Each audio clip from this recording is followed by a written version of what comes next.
Sean O'Malley's brightly colored hair was almost as much a part of his identity as his precise striking. Fans had come to expect it, whether it was bubblegum pink, lime green, or even rainbow, like a brand that screams Suga Show. However, this time, Suga walks into a fight week with his natural hair, raising questions for someone who built an entire brand around being unique. During Wednesday's media day, O'Malley explained why he decided not to dye his hair this time. I just didn't want to sit down for it. I love the pink hair. It's fun, but it's a process, and I was just kind of.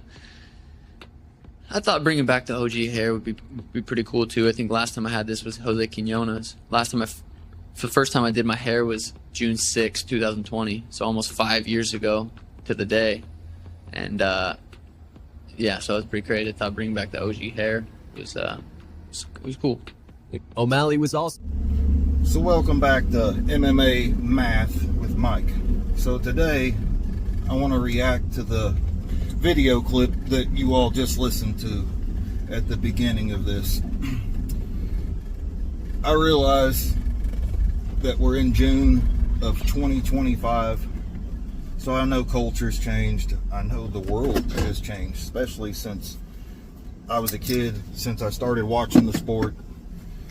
But are we really at the point where Sean O'Malley's hair color is really news? That's a story that's relevant to the fight in any kind of way?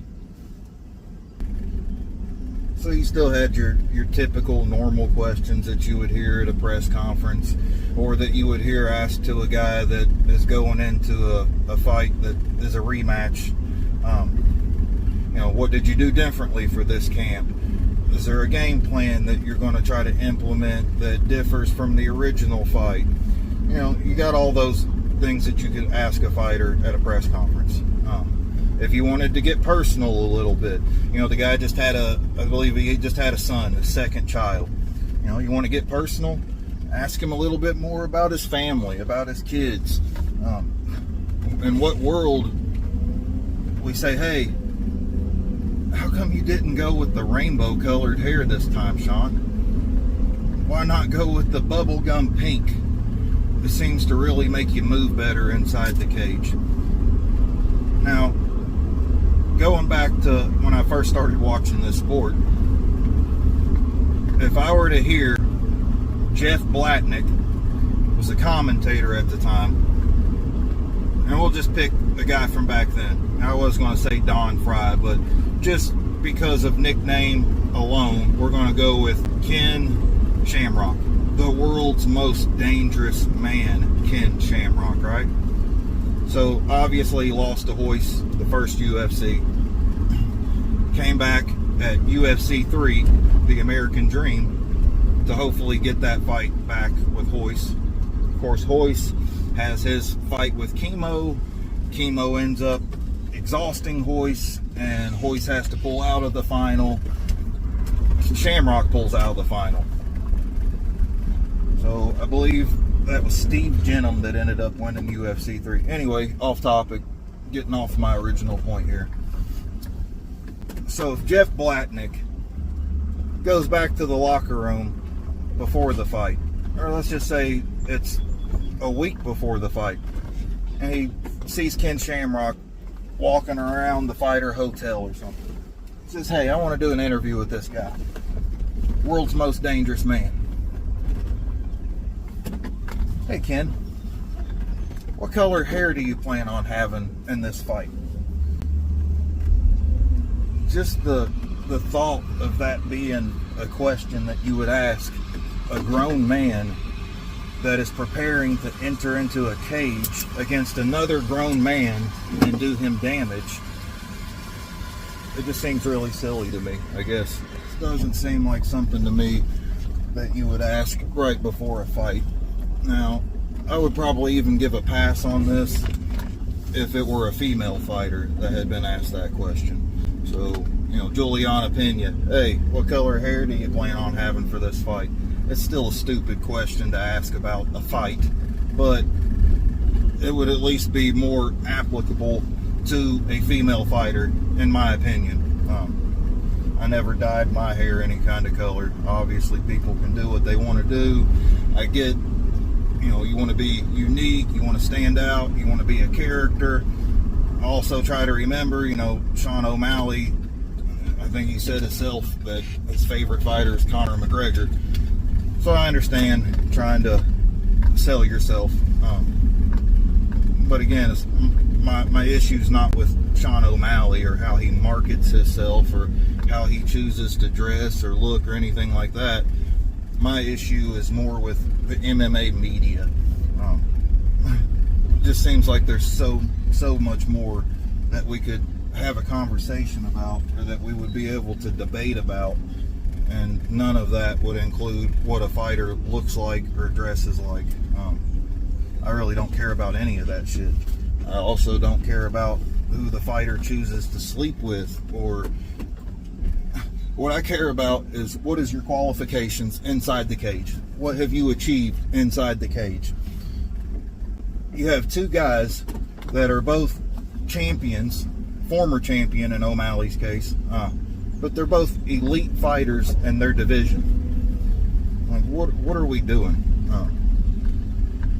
Anyways, that's just my little rant for the day. You know, on second thought, I'm actually not done yet.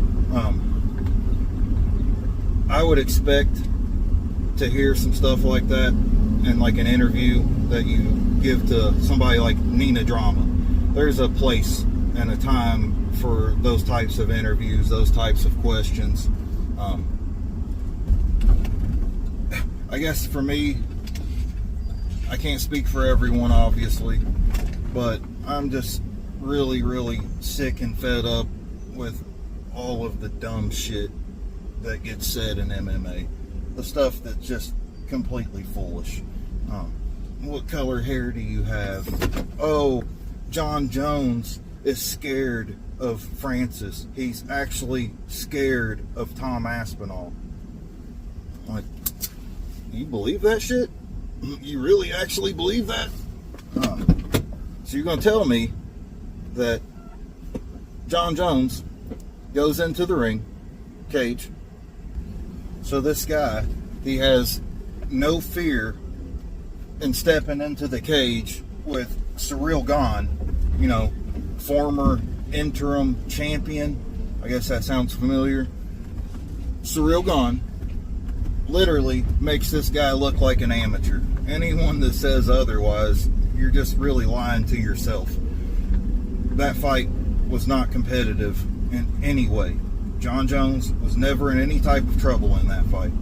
So the same guy that John Jones completely went through without any issue, who happens to have went 5 rounds with Francis, and maybe we've just forgotten, maybe we just didn't see it, but that fight, Francis and Cyril Gane, going into the 5th round, it was 2-2, at least according to commentators sitting ringside, people like DC, you know, a guy that's actually been in the cage and fought.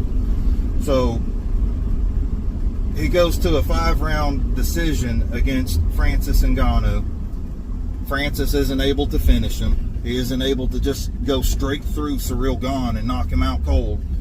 But Tom Aspinall, the same guy who has never even beaten an opponent who has beaten a DC, a Velasquez, or an Ngannou, or even a Stipe, that guy, that Tom, he's going to go into the ring, cage, and do what no one else has even come close to doing. Yeah, that just makes total sense to me. And the fact that John would be completely scared of this man, that makes tons of sense too.